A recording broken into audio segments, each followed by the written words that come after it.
Hello ನನ್ನ ಕುಟುಂಬದವರೇ, ಹೇಗಿದ್ದೀರೆಲ್ಲರೂ? ಇವತ್ತು ನಾನು ಸ್ಪೈಸಿಯಾಗಿ ಒಂದು ಮಂಚೂರಿಯನ್ ತೊಗೊಂಡು ಬಂದಿದ್ದೀನಿ. ಕ್ಯಾಬೇಜಿಂದ ಈ ಮಂಚೂರಿಯನ್ನು ನಾನು ಮಾಡಿದ್ದೀನಿ.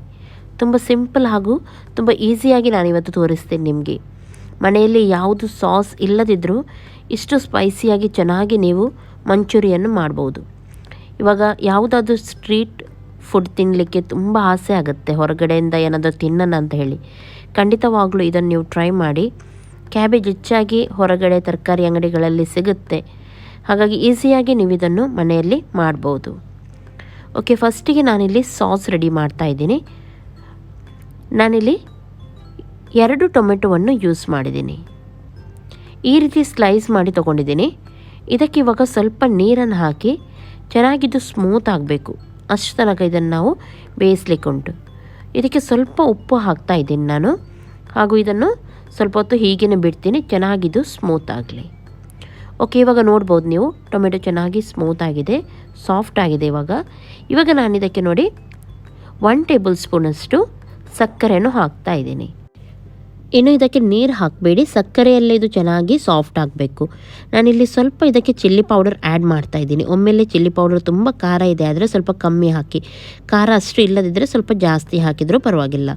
ಇವಾಗ ಸಕ್ಕರೆ ಇದರಲ್ಲೇ ಇದು ಸಾಫ್ಟ್ ಆಗಬೇಕು, ಹಾಗಾಗಿ ಇದನ್ನು ಇದೇ ರೀತಿ ಫ್ರೈ ಮಾಡಿ. ನೋಡಿ ಇವಾಗ ಯಾವ ರೀತಿ ಸಕ್ಕರೆ ಕೂಡ ನೀರಾಗಿದೆ, ಎಷ್ಟು ಚೆನ್ನಾಗಿ ಸಾಫ್ಟ್ ಆಗಿದೆ ನೋಡಿ. ಇವಾಗ ಲಾಸ್ಟಿಗೆ ಇದಕ್ಕೆ ನಾನು ಗ್ಯಾಸನ್ನು ಆಫ್ ಮಾಡಿ ಸ್ವಲ್ಪ ವೆನಿಗರನ್ನು ಹಾಕ್ತಾಯಿದ್ದೀನಿ, ಒಂದು ಅರ್ಧ ಸ್ಪೂನಷ್ಟು. ಓಕೆ, ಇದು ರೆಡಿ ಆಗಿದೆ. ಇನ್ನು ಇದು ತಣ್ಣಗಾದ್ಮೇಲೆ ನಾವು ಮಿಕ್ಸಿಯಲ್ಲಿ ಇದನ್ನು ಗ್ರೈಂಡ್ ಮಾಡೋಣ.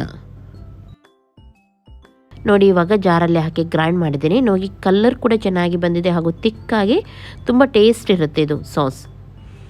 ಓಕೆ, ಇದನ್ನು ಪಕ್ಕದಲ್ಲಿಡೋಣ. ನೆಕ್ಸ್ಟ್ ಇವಾಗ ನಾನು ಕ್ಯಾಬೇಜ್ ತೊಗೊಂಡಿದ್ದೀನಿ. ಕ್ಯಾಬೇಜನ್ನು ಈ ರೀತಿ ಸಣ್ಣ ಸಣ್ಣದಾಗಿ ನಾವು ಕಟ್ ಮಾಡಬೇಕು. ನೋಡ್ತಾ ಇದ್ದೀರಲ್ಲ, ಈ ರೀತಿ ಕಟ್ ಮಾಡಬೇಕು ನಾವು. ಓಕೆ, ಇದಕ್ಕೆ ಇವಾಗ ನಾನು 1 ಕಪ್ಪಷ್ಟು ನೀರುಳ್ಳಿಯನ್ನು ಹಾಕ್ತಾಯಿದ್ದೀನಿ. ನೀರುಳ್ಳಿ ಕೂಡ ಸಣ್ಣ ಸಣ್ಣದಾಗಿಯೇ ಕಟ್ ಮಾಡಿದ್ದೀನಿ. ಸ್ವಲ್ಪ ಹಸಿಮೆಣಸು, ಸ್ವಲ್ಪ ಕೊತ್ತಂಬರಿ, ಆಮೇಲೆ ನಾನಿಲ್ಲಿ ನೋಡ್ಬೋದು 1/4 ಕಪ್ಪಷ್ಟು ಮೈದಾವನ್ನು ಆ್ಯಡ್ ಮಾಡಿದ್ದೀನಿ. ಹಾಗೂ ಕಾರ್ನ್ಫ್ಲವರ್ ಮೈದಾಕ್ಕಿಂತ ಸ್ವಲ್ಪ ಜಾಸ್ತಿ, ಹಾಗಾಗಿ ನಾನಿಲ್ಲಿ ಅರ್ಧ ಕಪ್ಪಷ್ಟು ಹಾಕ್ತಾಯಿದ್ದೀನಿ. ನೋಡಿ 2 ಸಲ ಹಾಕಿದ್ದೀನಿ. ಓಕೆ, ಇವಾಗ ಇದಕ್ಕೆ ರುಚಿಗೆ ತಕ್ಕಷ್ಟು ಉಪ್ಪನ್ನು ಸೇರಿಸೋಣ. ನೆಕ್ಸ್ಟ್ ಇದಕ್ಕೆ ನಾನು ಜಿಂಜರ್ ಗಾರ್ಲಿಕ್ ಪೇಸ್ಟನ್ನು ಹಾಕ್ತಾಯಿದ್ದೀನಿ.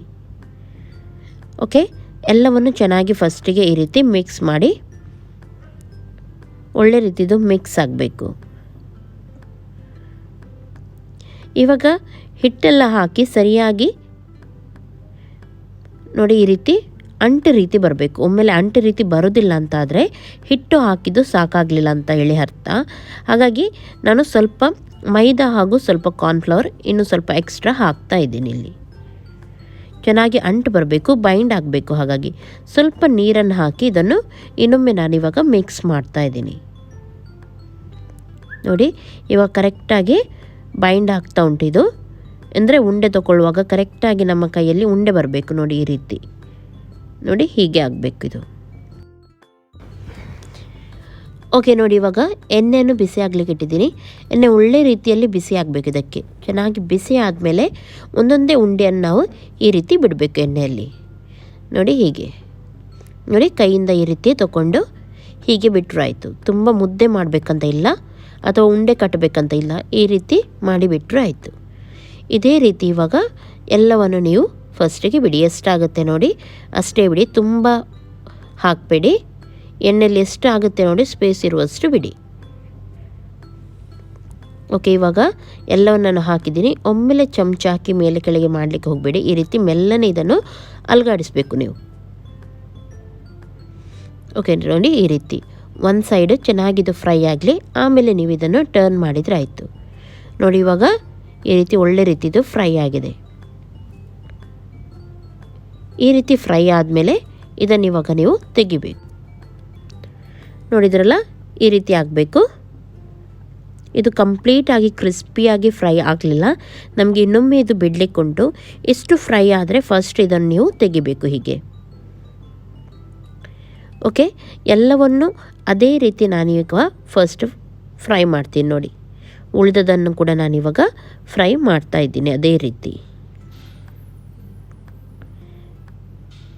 ಓಕೆ, ಇವಾಗ ನೋಡಿ ಎಲ್ಲ ಫ್ರೈ ಆಗಿದೆ. ಇವಾಗ ಏನು ಮಾಡಬೇಕಂದ್ರೆ ಎಣ್ಣೆಯನ್ನು ತುಂಬ ಬಿಸಿ ಮಾಡಬೇಕು. ಎಲ್ಲ ಫ್ರೈ ಆದಮೇಲೆ ಎಣ್ಣೆಯನ್ನು ತುಂಬ ಬಿಸಿ ಮಾಡಬೇಕು. ಬಿಸಿ ಆದಮೇಲೆ ಇದನ್ನು ಫ್ರೈ ಮಾಡಿ ಇಟ್ಟಿದ್ರಿ ನೋಡಿ, ಅದನ್ನು ಇನ್ನೊಮ್ಮೆ ನೀವು ಆಯಿಲಿಗೆ ಹಾಕಬೇಕು ಈ ರೀತಿ. ಇದರಿಂದ ಏನಾಗುತ್ತೆ ಅಂದರೆ ಇದು ತುಂಬ ಕ್ರಿಸ್ಪಿಯಾಗಿ ಚೆನ್ನಾಗಿ ಬರುತ್ತೆ, ಹಾಗೂ ಎಣ್ಣೆ ಕೂಡ ಜಾಸ್ತಿ ಎಳ್ಕೊಳ್ಳಲ್ಲ, ತುಂಬ ಕ್ರಿಸ್ಪಿ ಆಗುತ್ತೆ. ನೀವು ಒಂದು ಸರ್ತಿ ಫ್ರೈ ಮಾಡಿದರೆ ಅಷ್ಟು ಕ್ರಿಸ್ಪಿಯಾಗಿ ಬರಲ್ಲ. ಈ ರೀತಿ ನೀವು ಎರಡನೇ ಸಲ ಮಾಡಿದರೆ ಮಾತ್ರ ಇದು ತುಂಬ ಕ್ರಿಸ್ಪಿಯಾಗಿ ಹೊರಗಡೆ ಕ್ರಿಸ್ಪಿ ಬರುತ್ತೆ ನೋಡಿ, ಆ ರೀತಿ ಬರುತ್ತೆ. ಹೊರಗಡೆ ಮಾರ್ಕೆಟಲ್ಲಿ ಸ್ಟ್ರೀಟ್ ಫುಡ್ ಎಲ್ಲ ಸಿಗುತ್ತೆ ನೋಡಿ, ಸೇಮ್ ಅದೇ ರೀತಿ ಬರುತ್ತೆ ನೋಡಿ. ಆದರೆ ಎಣ್ಣೆ ತುಂಬ ಬಿಸಿ ಆದಮೇಲೆ ನೀವು ಇಲ್ಲಿ ಹಾಕಬೇಕು. ಓಕೆ ನೋಡಿ, ಈ ರೀತಿ ಚೆನ್ನಾಗಿ ಫ್ರೈ ಮಾಡಿ. ಗೊತ್ತಾಗುತ್ತೆ ನಿಮಗೆ, ಕರ ಅಂತ ಸೌಂಡ್ ಬರುತ್ತೆ ನೋಡಿ ಈ ರೀತಿ. ಆಮೇಲೆ ನೀವು ಇದನ್ನು ತೆಗೆದರೆ ಆಯಿತು ನೋಡಿ, ಚೆನ್ನಾಗಿ ಫ್ರೈ ಆಗಿದೆ. ಇವಾಗ ಇದೇ ರೀತಿ ಮಾಡಿ, ಆವಾಗ ತುಂಬ ಚೆನ್ನಾಗಿ ಬರುತ್ತೆ. ಓಕೆ, ಇವಾಗ ನೆಕ್ಸ್ಟ್ ಒಂದು ಫ್ರೈಯಿಂಗ್ ಪ್ಯಾನ್ ತೊಗೊಂಡಿದ್ದೀನಿ. 2 ಸ್ಪೂನಷ್ಟು ಆಯಿಲನ್ನು ಹಾಕ್ತಾ ಇದ್ದೀನಿ. ಇದಕ್ಕೆ ಸ್ವಲ್ಪ ಗಾರ್ಲಿಕ್, ಸ್ವಲ್ಪ ಜಿಂಜರ್, ಆಮೇಲೆ ಹಸಿಮೆಣಸು ಹಾಕಿ ಒಳ್ಳೆ ರೀತಿ ಇದನ್ನು ಫ್ರೈ ಮಾಡೋಣ. ಒಮ್ಮೆಲೆ ಶುಂಠಿ ಬೆಳ್ಳುಳ್ಳಿ ಈ ರೀತಿ ಇಲ್ಲದಿದ್ದರೆ ಪೇಸ್ಟ್ ಕೂಡ ನೀವು ಹಾಕ್ಬೋದು, ಆದರೆ ಈ ರೀತಿ ಸಣ್ಣ ಸಣ್ಣದಾಗಿ ಕಟ್ ಮಾಡಿ ಹಾಕಿದರೆ ಚೆನ್ನಾಗಾಗುತ್ತೆ. ಒಳ್ಳೆ ರೀತಿ ಫ್ರೈ ಆದಮೇಲೆ ಇದಕ್ಕೆ ನಾನು 3/4 ಕಪ್ಪಷ್ಟು ನೀರುಳ್ಳಿಯನ್ನು ಹಾಕಿದ್ದೀನಿ, ಸಣ್ಣ ಸಣ್ಣದಾಗಿ ಕಟ್ ಮಾಡಿದ್ದು. ಓಕೆ, ನೀರುಳ್ಳಿ ಸ್ವಲ್ಪ ಕೆಂಪಾಗುವವರೆಗೂ ಇದನ್ನು ನಾವು ಫ್ರೈ ಮಾಡೋಣ. ಓಕೆ, ನಾನಿವಾಗ ತೋರಿಸ್ತೀನಿ ನಿಮಗೆ ಎಷ್ಟು ಕ್ರಿಸ್ಪಿಯಾಗಿ ಬಂದಿದೆ ಅಂತ ಹೇಳಿ. ನೋಡಿ, ಎಲ್ಲ ಫ್ರೈ ಮಾಡಿ ಇಲ್ಲಿ ಉಂಟು.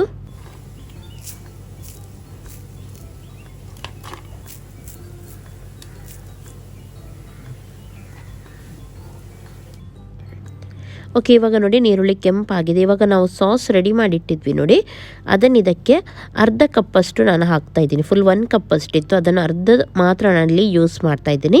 ಬೇಕಿದ್ದರೆ ಆಮೇಲೆ ಹಾಕ್ಬೋದು ಅಂತ ಹೇಳಿ. ಆಮೇಲೆ ಸ್ವಲ್ಪ ಸೋಯಾ ಸಾಸ್ ಹಾಕ್ತೀನಿ, ಇದು ಆಪ್ಷನಲ್ ಇದೆ, ಆದರೆ ಮಾತ್ರ ಹಾಕಿ, ಇಲ್ಲದಿದ್ದರೆ ಬೇಕಂತ ಏನಿಲ್ಲ. ಇವಾಗ ಇದು ಸಾಸ್ ಉಂಟು ನೋಡಿ, ಚೆನ್ನಾಗಿ ಇದರಲ್ಲಿ ಫ್ರೈ ಆಗಬೇಕು. ಒಳ್ಳೆ ಸ್ಮೆಲ್ ಬರುತ್ತೆ ಫ್ರೈ ಆಗುವಾಗ. ರುಚಿಗೆ ತಕ್ಕಷ್ಟು ಸ್ವಲ್ಪ ಉಪ್ಪನ್ನು ಹಾಕಿ ಇವಾಗ ಒಳ್ಳೆ ರೀತಿದು ಫ್ರೈ ಮಾಡಿ.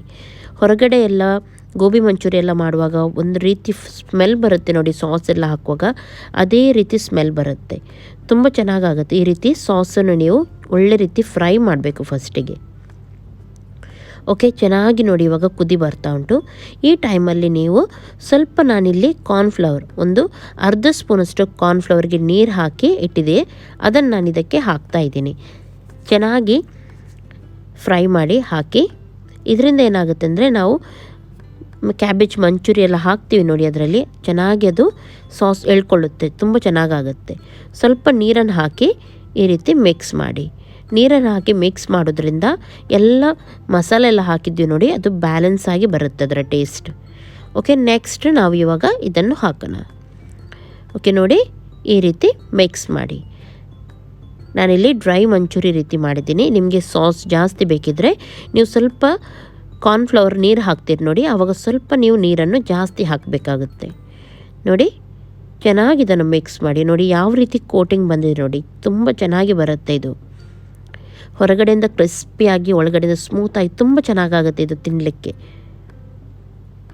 ಓಕೆ, ಇದೇ ರೀತಿ ನೀವು ಮಾಡಿದರೆ ಆಯಿತು, ತುಂಬ ಟೇಸ್ಟ್ ಆಗುತ್ತೆ. ನಾನಿಲ್ಲಿ ಸ್ವಲ್ಪ ಸಾಸ್ ಎಕ್ಸ್ಟ್ರಾ ಹಾಕ್ತಾ ಇದ್ದೀನಿ ನೋಡಿ. ಯಾವುದೇ ಸಾಸ್ ಎಕ್ಸ್ಟ್ರಾ ಹೊರಗಡೆದ್ದು ಮಾರ್ಕೆಟದ್ದು ಏನು ಬೇಡ, ನಮಗೆ ಮನೆಯಲ್ಲೇ ನಾವು ಈಸಿಯಾಗಿ ಮಾಡಿ ಸೇಮ್ ಟೇಸ್ಟ್ ಬರುತ್ತೆ ಇದು ತಿನ್ನುವಾಗ, ತುಂಬ ಚೆನ್ನಾಗಾಗುತ್ತೆ. ಒಮ್ಮೆ ನೀವು ಇದನ್ನು ಟ್ರೈ ಮಾಡಿ ನೋಡಿ. ನೋಡಿ, ಚೆನ್ನಾಗಿ ಸ್ವಲ್ಪ ಹೊತ್ತು ಫ್ರೈ ಮಾಡಿ ಇದನ್ನು, ಆಮೇಲೆ ಗ್ಯಾಸನ್ನು ಆಫ್ ಮಾಡಿ. ಲಾಸ್ಟಿಗೆ ಇದರ ಮೇಲೆ ನೀವು ಕೊತ್ತಂಬರಿ ಸೊಪ್ಪನ್ನು ಹಾಕಿದರೆ ಆಯಿತು.